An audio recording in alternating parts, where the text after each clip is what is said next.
90% of Canadian tourists canceling US trips. Travel is no longer just about vacation. It's now a political statement.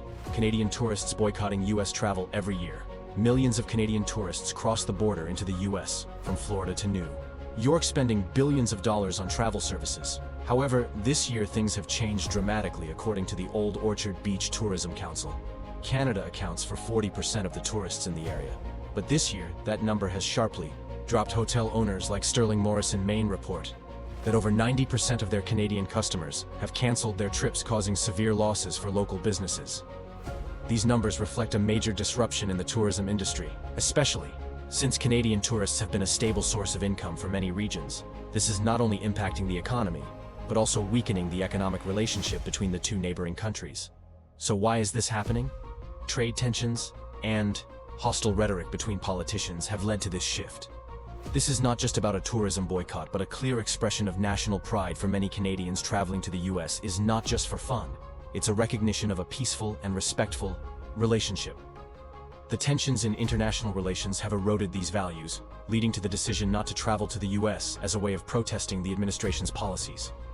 This is also a signal that countries will no longer tolerate decisions that can harm mutual respect. Wide-ranging economic impact. According to the Maine Tourism Council report, Canadian tourists contribute about $1.2 billion annually to the local economy. Each Canadian tourist spends not only at resorts, but also in shops, restaurants, and attractions. This boycott could force many businesses to close or scale down operations during the tourist season. This issue isn't just affecting the tourism industry. Other industries like transportation, lodging services, and retail stores are also being hit hard. Businesses may need to find replacement customers or accept declining profits while costs remain unchanged. In the midst of a struggling economy, the absence of Canadian tourists not only reduces revenue, but also puts small businesses at risk of closure, deepening the economic crisis in the region.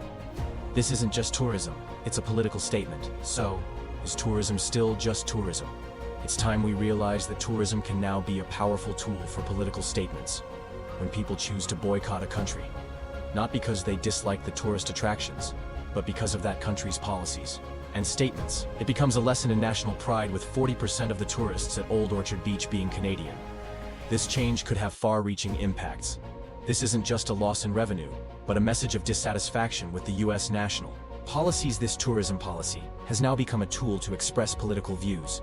It reflects not only the resistance from the Canadian people, but could spark similar movements from other countries, where tourism becomes a means to show discontent with US international policies. This event is not only a blow to the US economy, but also a lesson in respect within international relations. When a country decides to stop cooperating on tourism and consumption, it's not just about dissatisfaction, but a form of resistance to actions that could harm their values and sovereignty.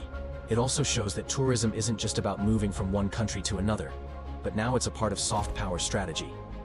The Canadians are teaching the US an important lesson in self-respect and respect. How will international relations change after this event? Will we see other countries adopt a similar strategy, using tourism as a tool to express dissatisfaction with the policies of other nations? To find out what happens next, stay with us and watch the rest of the video. China's fighting back against Trump, retaliating against his tariffs, slapping their own on some American good. The US has just lost the largest car market in the world with a 25% tariff from China. Can American businesses, and you the consumers, survive this trade war? American agricultural products are the first target. China has reduced imports of products like soybeans, corn, and pork, causing heavy losses for American farmers, according to data from the US Department of Agriculture.